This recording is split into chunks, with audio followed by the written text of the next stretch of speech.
Let's talk about setting boundaries with the mindset of a human being a channel. In this second part, we use a tunnel for analogy. So let's imagine that a human being is a channel, and this channel we're talking about is a tunnel. Looking at these two tunnels, A and B, the first one is simple, neat, something you can get in this modern age. And the second one is sophisticated, it's looking like something you can get in the olden age, no matter the era it represents.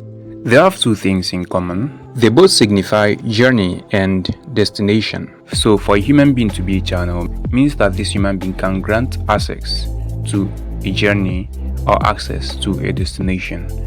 Remember, in the first part we talked about setting boundaries with the mindset of a human being a vessel that contains treasures.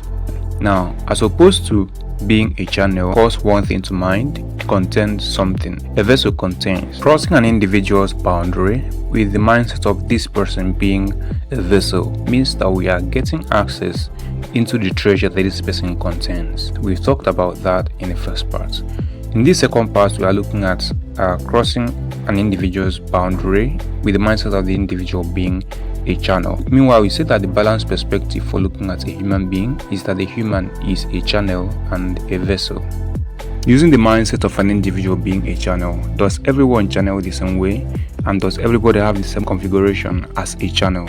From here you can see two different modifications to a tunnel. The first one, A, is showing kind of something modern and looking quite neat, shiny, polished, and it's showing a track. And the second one is showing something we could find in the medieval era, but there is something unique about it. The opening has something that can be used to close it, something like a door that can be used to close it. For the A part, it seems there is no boundary because there's nothing to close the door. It means this is open access all the time. But if you look closely, you see that there's actually a boundary. But this tunnel has been configured such that only specific kind of vehicle can travel through it. It does not prevent any other person from passing through it, but everyone coming close already knows that this specific route, this specific channel is customized and reserved for a specific kind of vehicle. And see that this is a rail track. The entrance is always open. Being always open could give the impression that there is no boundary here, but because this has been configured to take only one type of vehicle, this is the boundary. No other vehicle can pass through this, and the normal person would understand that it's not safe to travel this route by foot. And for the B part, okay, it has a door, but then the only boundary it has is closing of the doors. Now it means that anybody and anything can pass through this channel while it is open. 5 distinguishing attributes to observe in A and B. The first one is exclusivity. While in A, exclusivity was achieved by modification, ensuring that the channel is reserved for only specific kind of vehicle to travel. B does not ensure exclusivity because as long as the door is open, anyone and anything can pass through that channel. Now, applying this analogy to an individual who sets boundary is showing that setting boundary is not just about a physical barrier or the efforts you make to push people away per time.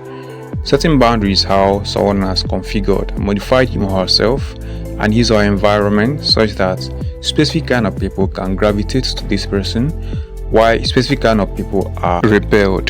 They naturally avoid this person, knowing that okay, this person is not my kind of person. The energy around this person, what this person talks about, the authority this person conducts, or the way this person carries him or herself shows that this person is not the kind of person I should have access to. And maintaining the boundary in A will be more sustainable and less stressful compared to maintaining the boundary in B.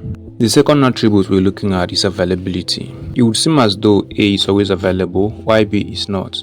And we know that being always available means that boundary does not exist. But from observation you can see that A being configured to take only specific kind of vehicle makes it unnecessary to put some physical barrier to limit availability, because this vehicle having access to A will ensure that there is no stampeding and there is no crowding, and that also makes for sustainability and better management in A. Whereas in B, closing the entrance as a way of controlling availability can limit access and then hinder persons who have to travel through this channel to their destination, and that could mean that this tunnel B is not as useful as tunnel A. Then having to close the entrance and then open it again adds to the cost and the inconvenience of management and maintenance of this tunnel B.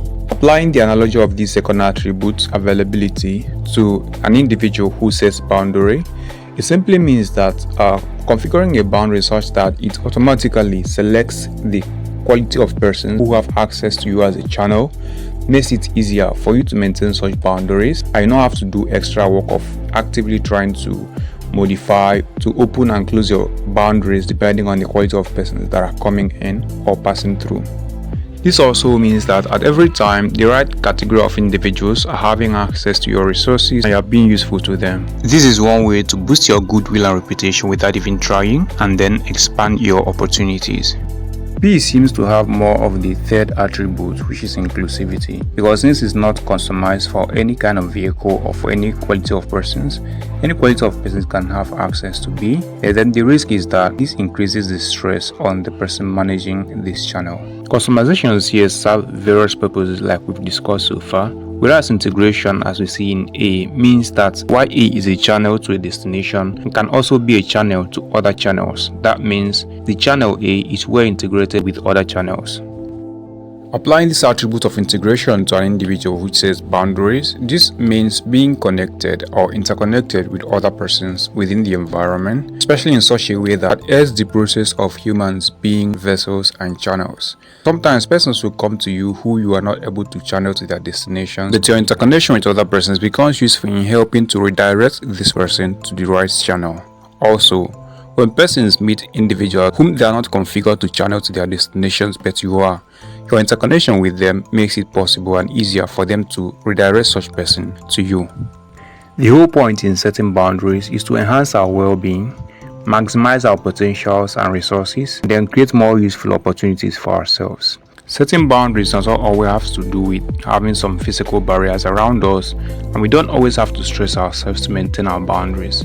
We only just have to configure ourselves, our actions, and the environment such that they naturally bring the right people to us while repelling the people that should not have access to us.